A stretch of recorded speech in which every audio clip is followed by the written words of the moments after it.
¿Cómo están? Me da gusto saludarlos, contento y agradecido con todos ustedes por todo el apoyo que nos siguen brindando. Gracias. Acuérdense por favor de la campanita, de suscribirse y de comentar, por favor.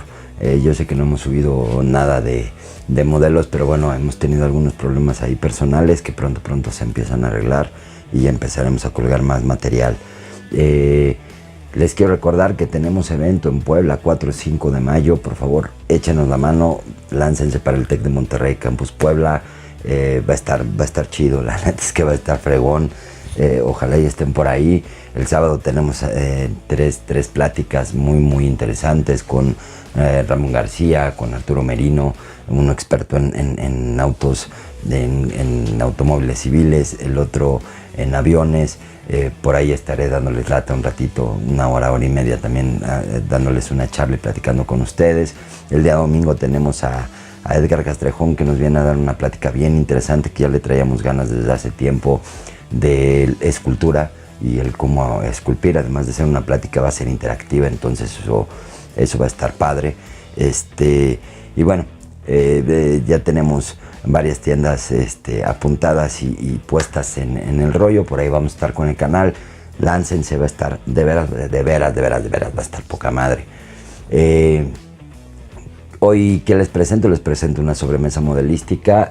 Tuve la gran dicha y el gran honor de estar no solo en las oficinas de Euromodelismo y Action Press, sino en el mismísimo taller del señor Rodrigo Hernández Cabos, de una enciclopedia, un maestro de maestros en este rollo, más de 50 años de experiencia en el rollo de modelismo. La verdad es que un gustazo ver cómo una persona que lleva tantos años en esto sigue tan enamorado, tan feliz, tan ilusionado, y sigue creando y sigue aprendiendo y sigue enamorándose todos los días de lo que es el modelismo. Ojalá y disfruten tanto como disfruté yo el estar con él, el platicar con él y el poder estar con uno de los grandes a nivel mundial, y además en su oficina.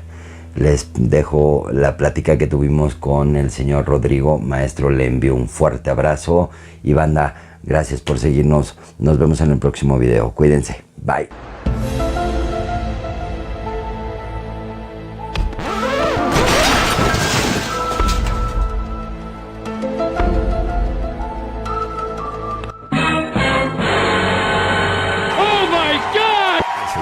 Venga. Gente, ¿cómo están? Pues estamos en Madrid con una grata sorpresa. Gracias a Javier López Danca venimos a visitar al señor Rodrigo, que seguro ya lo tuvieron que haber conocido en Mérida porque nos visitó, quedó muy contento con México, estuvo por allá con el buen Arturo Flores, y hoy nos invitan a las oficinas en donde sucede la magia de Euromodelismo. Entonces, el señor Rodrigo, muchas gracias por los minutitos. A vosotros, que menos, y además, como muy bien ha dicho, hace ni 10 días que estaba, no, pues 10 días allí en México. La verdad es que fue espectacular en todos los sentidos. El concurso me gustó, y la gente más, y el paisaje y el paisanaje increíble. Y no veas también cómo se come el pescadito que hay allí. No, bueno, la verdad es que ha sido unos días extraordinarios. Bueno, pues ya logramos que se enamore de México. Ahora vamos a invitarlo más. Hombre, yo voy a ir todas las veces que se pueda, porque vi alrededor de Mérida, no llegó a los 50 kilómetros. Nada, pero es que lo que es Yucatán es que es amplísimo, y me quedaron por ver cantidad de cosas que tenía yo en mi guía, maravillosas por ver, porque es que hay allí como 2 o 3 parques nacionales, reserva de la humanidad, algo, y aún así me fui muy satisfecho con lo que vi. Rodrigo, ¿cuántos años en el modelismo? A ver, años haciendo modelismo, profesionalmente en el modelismo, con publicaciones en el modelismo. Es que es un señor del modelismo. El señor es historia pura. Para que te hagas idea, empecé con los 8 años haciendo aviones, que los montaba sin pintar ni nada, porque a mí mi profesión ha sido ilustrador, y me gustaba dibujar los aviones, y yo veía en los cómics unos aviones con unos ángulos, y digo, ¿y esta gente cómo hace esto? Hasta que me caí en la cuenta que existían maquetas, entonces y yo me las ponía y me ponía a dibujarlos, y de aquellos entonces de empezar con aviones. Después vi que los carros se podían hacer unas cosas interesantes, pero siempre se me quedaba corto. digo, no, hay que contar historias. Y solamente se pueden contar historias a través de viñetas y dioramas. Por eso me metí de lleno en ello. Y luego me di cuenta también que los dioramas, la verdad es que en Europa se han desarrollado muchísimo, pues, en fin, gracias a Seperben, a toda esta gente, y algo y Berlín y algún otro, pero la realidad es que la parte de escenografía, de edificios y todo esto muy bien, pero la naturaleza, muy poquito, y a mí, como me encanta la naturaleza, he tenido una revista dedicada a la naturaleza y hago cada vez que puedo viajes dentro de la naturaleza, pues tienes ya una serie de conocimientos y te das cuenta de las deficiencias. Entonces me he centrado a tope en que todos mis dioramas que estoy haciendo en este momento son investigaciones sobre efectos naturales, pues desde cómo se craquela una tierra según el tipo de humedad que tenga, cómo es de verdad un desierto, las diferentes formas que puede tener, las selvas, cómo son cada selva, qué diferencias hay entre las selvas tropicales de Centroamérica o de Extremo Oriente,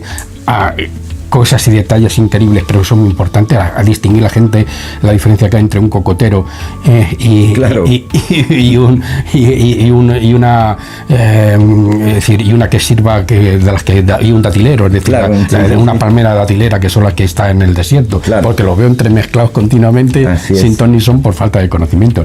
Y yo siempre digo, si estamos revisando hasta el último tornillo, hasta el último panel de un avión, de un carro de combate, y luego descuidamos cosas tan obvias, que es el ambiente, que es al fin y al cabo lo que te da sentido. Es decir, tú tienes que poner Kursk y tienes que ponerle con su ambiente.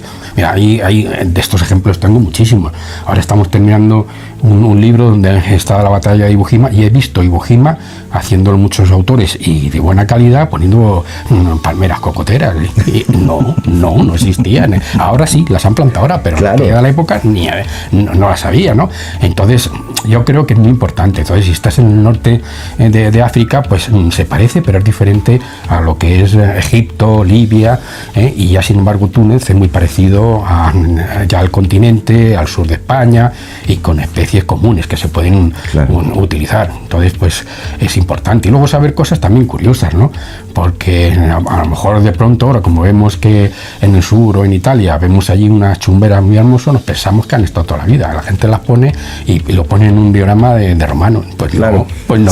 Llegaron de América después del descubrimiento. Entonces es una barbaridad como un piano, ¿no? Entonces este tipo, o una pita con su pues todo ese tipo de cosas, ahora han cubierto todas las islas y se ven en la Segunda Guerra Mundial en muchos escenarios, pero sin embargo si te cambias a 300, 400 años antes, porque no se dieron. Entonces eso es lo importante y lo que ahora estoy un poco metido. Y luego también estoy trabajando mucho en los diagramas de fantasía, porque me dan una libertad absoluta. Yo que me he ido cerniendo durante tantos años a la histórica, la realidad, a ver cómo era el uniforme, las variaciones, qué se diferenciaba el uniforme del 41 al 43, la insignia, es decir, efectivamente, cómo evolucionaban los carros de combate, en qué época entra este tipo de camión, en qué época se utiliza este camuflaje o este otro, o por qué no se pone, en fin, que has estado muy metido. De pronto me encuentro con una libertad donde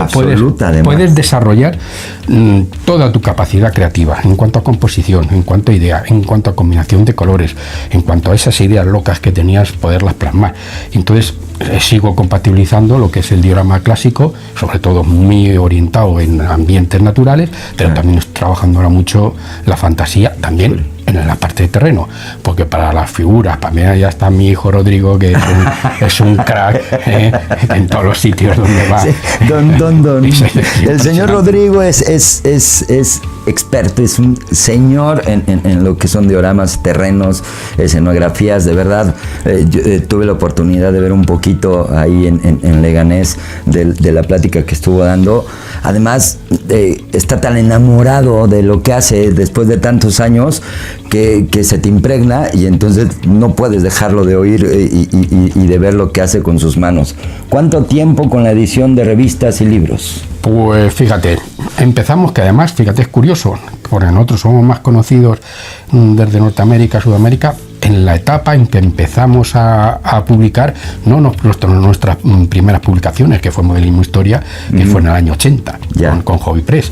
Aquella etapa duró relativamente poco, pero estuvimos con una editorial que resulta española, que estaba muy especializada en difundir sus productos en todo Sudamérica, parte de Norteamérica y Brasil y Portugal. Y entonces resulta que la primera enciclopedia, la segunda enciclopedia, la tercera enciclopedia, la cuarta enciclopedia, las 4 se difundieron muchísimo. Y entonces soy conocido pues por aquellas enciclopedias y todo lo que iba aportando, porque ya en aquel momento estaba muy preocupado ya también de ir haciendo cosas nuevas en cuanto a los dioramas, y todo el mundo de allí pues es que me acuerdo que en cada enciclopedia hiciste esto, uy, aquello me impresionó mucho, y ya pues, y en aquella otra, fíjate, sí, hiciste de una forma las palmeras, que hoy en día no tienen nada que ver. Mira, hice entonces exactamente igual las hojas, y mira cómo me quedaron. Digo, lo que es la evolución del modelismo.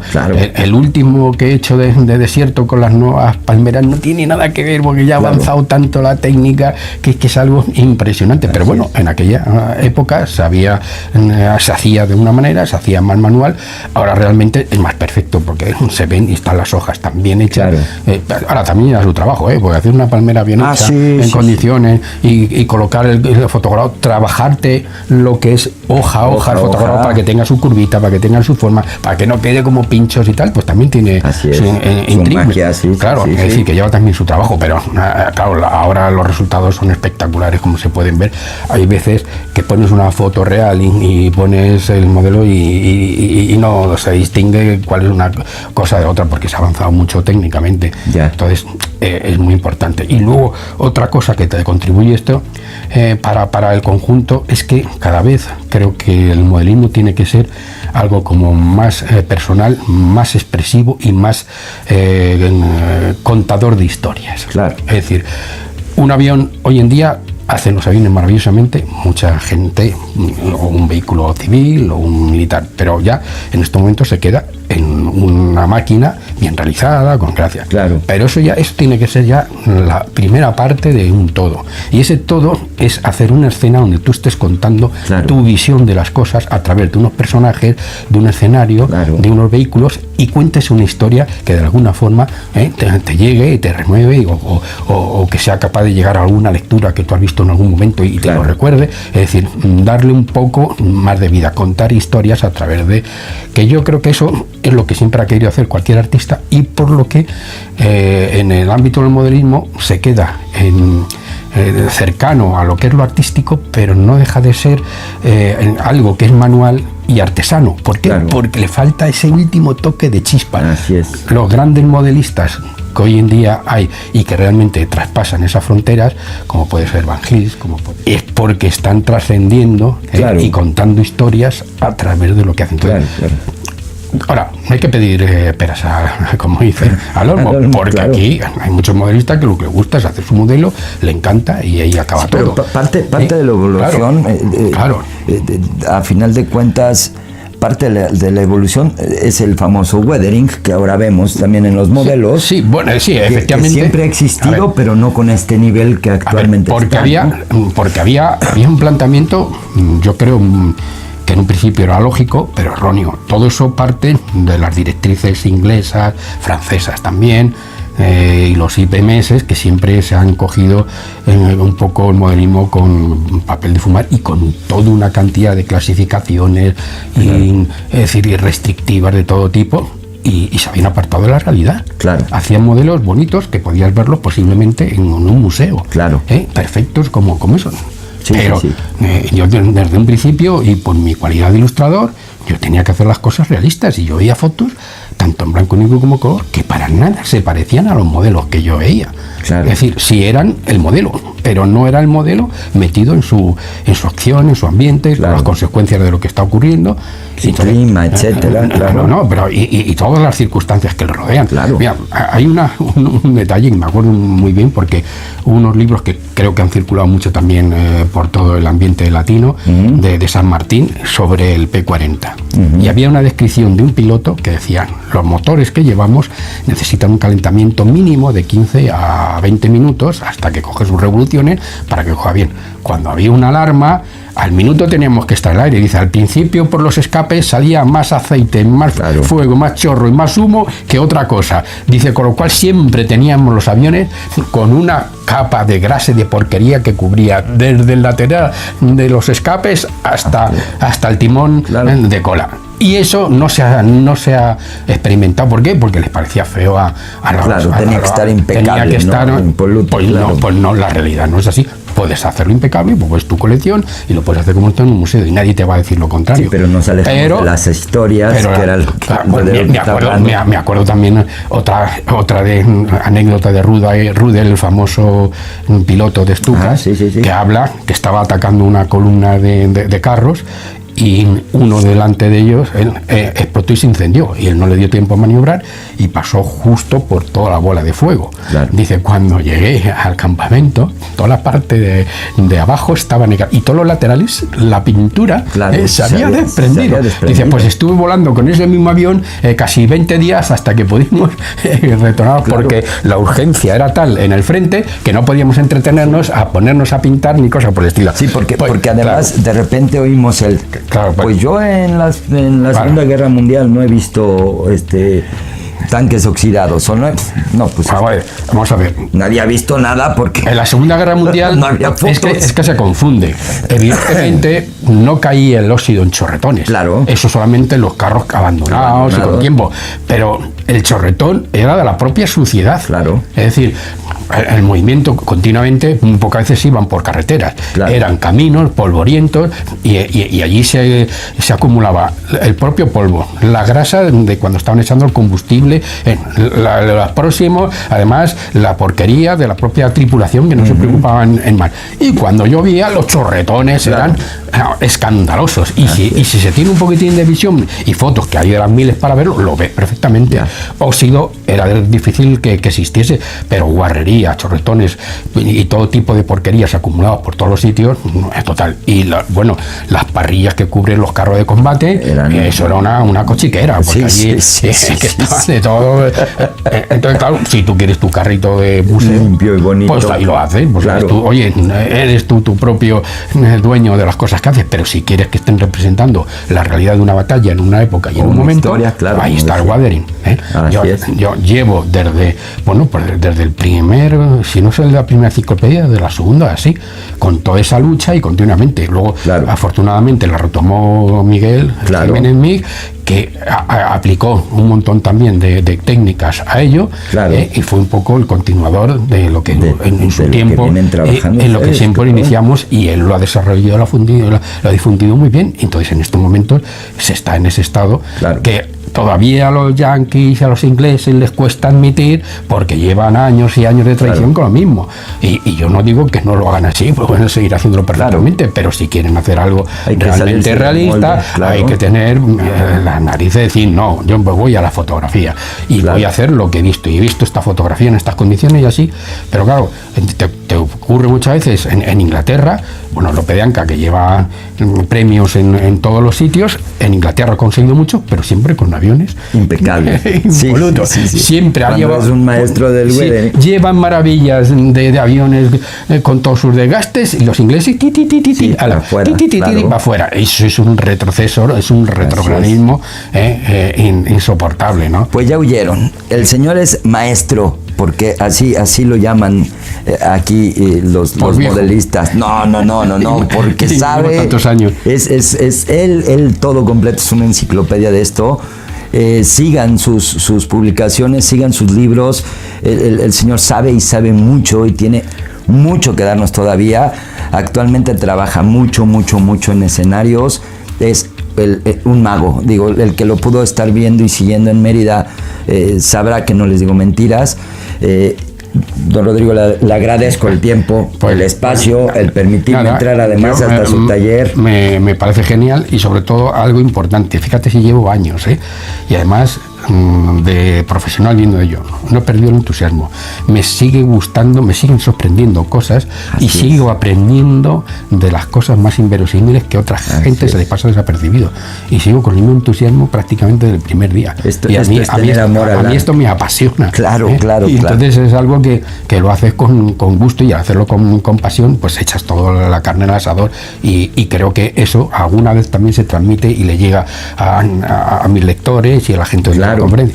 Y eso es lo importante de poder transmitir algo que realmente vives y sientes y que no se ha quemado por más años que han pasado. Aunque pase. Esta es la realidad, ¿no? Y entonces un poquitín de lo que disfrutas del día a día dentro del modelismo. Y la cantidad de amigos que me ha hecho a través del mundo, es lo más conocer de gente, he conocido rusos, italianos, polacos, franceses.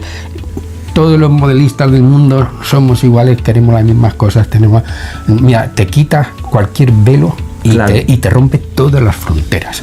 El modelismo es auténticamente un pegamento para unir naciones, y entonces te das cuenta cuando estás hablando con todos ellos, cuando de alguna forma de verdad, cada vez estoy más convencido que las fronteras son una mentira, que los nacionalismos son otra mentira, y que solamente son intereses políticos. Todos los seres humanos del planeta buscamos lo mismo, tenemos los mismos orígenes, y luego vemos que la intimidad también son las más consecuencias. Luego cada uno somos de nuestro padre y nuestra madre, cada uno tenemos nuestras cosas, porque allá, pero te puedo asegurar que es la subunión universal, increíble, por completo. Increíble y hermoso, además. Total. Hermoso. Eso hay que ponerlo, y creo que estamos haciendo una gran actividad creativa dentro de este mundo donde todo lo que te lleva y te engancha, muchas veces solo videojuegos, que yo no digo que no se hagan, pero dedicarle tanto tiempo y dejar la creatividad propia a un lado me parece un error. Pero bueno, nosotros, mientras mantengamos nuestra actividad, mientras que usted siga dándonos que leer y que aprender, vamos a seguir un poco desarrollando todo este tipo de cosas, y así espero que sea. Pues gente, este fue don Rodrigo, fue la historia pura del modelismo, de los inicios del modelismo en Europa. Yo muy agradecido con él y con Dios, con Javi, por poderme poner aquí, incluso en su taller. Estoy frente a donde él crea su magia. Encantado, le agradezco mucho. Nada, y a vosotros, y ya sabéis que yo estoy dispuesto para estar con vosotros y hacer lo que queráis, porque siempre voy a transmitir, no voy a decir ya mi experiencia, por lo menos sí, y todo mi amor y mi saber, porque además, en definitiva, antes siempre era, bueno, tengo este truquito y me lo guardo. Ahora es todo lo contrario. Todo lo que sabes y experimentas, dejas a un lado lo que no sirve y pones al público lo que funciona, lo que es agradable. Y entonces lo que tú vas investigando, porque tienes tiempo, lo vas dando. Y creo que ahí es lo mágico, la mayor magia que puede ser. Hay tanta gente en México que debería de oír sus palabras y aprender que la información te la lleva solo. Sé que esto es evidente, el tener ciertas cosas ocultas y tal. Si en definitiva después es la mente y las manos lo que te va a diferenciar. Por la técnica no hace más que poner unas herramientas para que se aproximen. Eso no te quita nada, es decir, enseñarlo. Es más, creo que va a contribuir a que haya más seguidores, haya más gente involucrada, y va a ser mucho más positivo. Por eso recomiendo a todo el mundo que no se guarde las cosas, que las cuente, que las transmita, porque es la forma, y eso es el fenómeno que ha ocurrido en España, y por eso ha habido la difusión que ha habido, porque empezamos a cortar en todos los tabús que es difundir todo lo que es un conocimiento, y ahí es la base para que haya una expansión fenomenal de modelismo. Es que yo lo tengo clarísimo desde hace muchos años, y eso es crucial. Pues le agradezco mucho. Muy bien. Le agradezco mucho por su tiempo, y a vosotros por la entrevista y por seguir luchando por este hobby loco. Por supuesto. También es cierto que lo hago porque me da mucha satisfacción. Claro, a lo mejor si me diese muchos problemas y no disfrutase con ello, pues mi espíritu de sacrificio a lo mejor no llegaba. Soy un poco egoísta en ese sentido. Claro. Lo hago por el propio placer. Claro. Pues me parece todo lo que me proporciona. Pues gente, ya vieron, grande de los grandes, felices, ya nos vamos de Madrid. Pronto estamos ya por allá. Muchas gracias, y como les digo siempre, 1 hora de plástico al día no hace adicción. Cuídense, nos vemos pronto. Hasta pronto.